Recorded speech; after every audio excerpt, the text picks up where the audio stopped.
तो हेलो दोस्तों, स्वागत है आप सभी लोगों का फिर से आपके अपने चैनल राइजिंग स्टार क्लासेस पर। तो दोस्तों, आप लोगों को बहुत दिनों के बाद ये क्लासेस देखने को मिल रहा होगा। इसका देखिए ये कारण है कि मेरा इस समय एग्जाम चल रहा है, जिसके कारण मैं वीडियो नहीं बना पा रहा हूँ। ठीक है, क्योंकि मुझे भी पढ़ना पड़ेगा। अगर नहीं पढ़ूंगा तो नंबर कम आ जाएंगे, फेल भी हो सकता हूँ। ठीक है, इसीलिए मैं अपने पढ़ाई पर थोड़ा सा ध्यान दे रहा हूँ। लेकिन एक दो एग्जाम और बचा हुआ है, उसके बाद आपकी जो क्लासेस है ये रेगुलर हो जाएंगी। और मैंने कहा है कि मैं सिलेबस आपका कंप्लीट करूंगा, तो ये करके ही रहूंगा। ठीक है, पूरा सिलेबस आपका यहाँ पर कंप्लीट कराया जाएगा। तो पहला चैप्टर जो है फिजिक्स का, ये हम पढ़ चुके हैं। ठीक है, उसमें जितने भी डेरिवेशंस थे, जितने भी डिफिनेशंस थे और क्वेश्चंस, न्यूमेरिकल्स, ये सभी जो क्वेश्चंस हैं ये हम लोग कर चुके हैं। अब जो आगे हमें पढ़ना है, ये हमें वैद्युत फ्लक्स के बारे में पढ़ना है कि वैद्युत फ्लक्स क्या होता है, इसमें कैसे कैसे डेरिवेशंस आते हैं, तो ये सब चीजें हम पढ़ेंगे।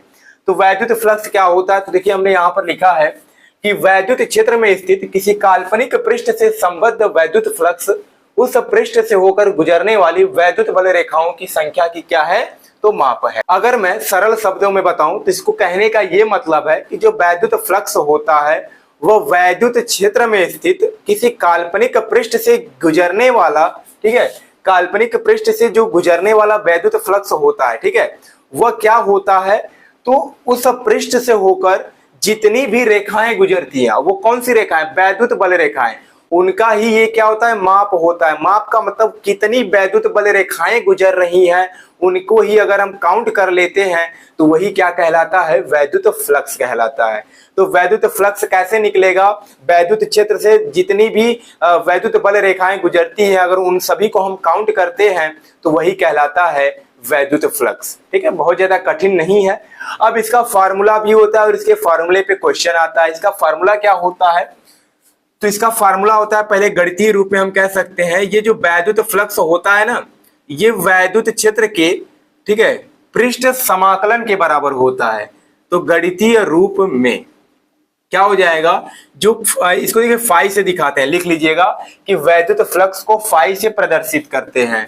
तो किसके लिए निकाला जा रहा है, वैद्युत यानी कि क्या है, वैद्युत फ्लक्स है, यानी कि इलेक्ट्रिक फ्लक्स। तो क्या हो जाएगा, फाई ई हो जाएगा। ये बराबर होता है समाकलन किसके, vector E dot D vector A के। ये इसका जो फार्मूला होता है या इंटीग्रेशन के रूप में ये होता है। ठीक है, तो ये फार्मूला भी आपको पता होना चाहिए। अब अगर बिना इंटीग्रेशन का हमें फार्मूला निकालना हो तब कैसे आएगा, ये इसका मेन फार्मूला है। जब भी डिफिनेशन लिखेंगे तो यही आपको लिखना पड़ेगा। अब अगर आपको इसका बिना इंटीग्रेशन का फार्मूला चाहिए तो इसको दो लाइन हल करना पड़ेगा। कभी पूछ लिया जाता है कि अगर इंटीग्रेशन रूप में ये है तो बताइए, इसको प्रूव कीजिए कि बिना इंटीग्रेशन का इसका फार्मूला क्या होगा। तो क्या हो जाएगा, देखिए यहाँ पर पहले अगर वेक्टर हटेगा तो डॉट है तो कॉस थीटा आता है। ठीक है, मैथ में पढ़े होंगे। तो क्या हो जाएगा, फाई ई बराबर हो जाएगा, यहाँ पर इसको अगर वेक्टर हटाएंगे तो मिलेगा E D A cos of theta हो जाएगा। ठीक है, यही मिलेगा। अब इस समाकलन से बाहर वो चीजें आती हैं जिनका मान कांस्टेंट होता है। ठीक है, कांस्टेंट का मतलब जिनका एक फिक्स मान होता है। जैसे देखिए यहाँ पे जो ई है ये क्या है, वैद्युत क्षेत्र है। तो वैद्युत क्षेत्र क्या होगा, एक समान होगा, यानी कि नियत ही तो होगा ना, घटेगा बढ़ेगा थोड़ी। हमें वैद्युत क्षेत्र तो एक ही बार लेना है। अब उससे वैद्युत बल रेखा कितनी गुजर रही है इससे हमें मतलब है, लेकिन वैद्युत क्षेत्र तो स्थिर है ना। जितना वैद्युत क्षेत्र एक बार है, इतने न्यूटन प्रति कूलम का अगर वैद्युत क्षेत्र है तो वो वही रहेगा, सेम। ठीक है, तो उसका मान क्या होगा, बदलता नहीं है। मतलब ई क्या रहेगा, ये कांस्टेंट रहेगा। तो ई क्या आ जाएगा, बाहर आ जाएगा।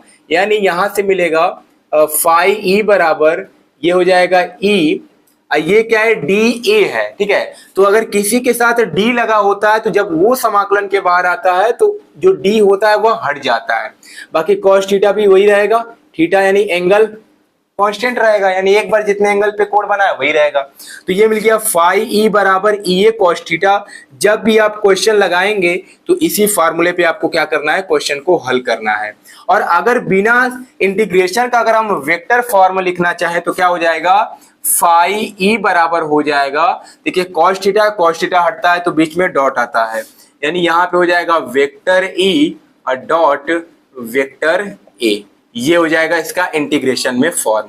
तो कभी कभी इंटीग्रेशन इसका वेक्टर फॉर्म हो जाएगा। कभी कभी वेक्टर के भी रूप का क्वेश्चन आता है कि वैद्युत क्षेत्र का मान 2i कैफ 3j कैफ और एरिया 2i कैफ ऐसे करके दिया है, तो पूछेगा बताइए वहां पर वैद्युत फ्लक्स क्या होगा। बाकी क्वेश्चन हम करेंगे, ठीक है। तो ये दो फार्मूला क्लियर होना चाहिए, ठीक है। अगर साधारण सा मैग्नीट्यूड पे क्वेश्चन आएगा तो ये लगाओगे, और अगर वेक्टर फॉर्म में आएगा तो ये फार्मूला लगेगा। तो अगर वैद्युत फ्लक्स आता है तो 2-3 नंबर का आएगा, बाकी इसके आगे डेरिवेशन है, गॉस का प्रमेय है, तो ये सब चीजें हम अगले वीडियो में सीखेंगे। तो 1-2 दिन देखिए, जो वीडियो आ रही है वो 2-3 दिन पर आएगी, क्योंकि अभी मैंने बताया कि मेरा पेपर चल रहा है, और जैसे ही पेपर समाप्त हो जाएगा आपको रेगुलर वीडियो देखने को मिल जाएंगी। तो चलिए मिलते हैं नेक्स्ट वीडियो में एक नए टॉपिक के साथ, तब तक के लिए धन्यवाद।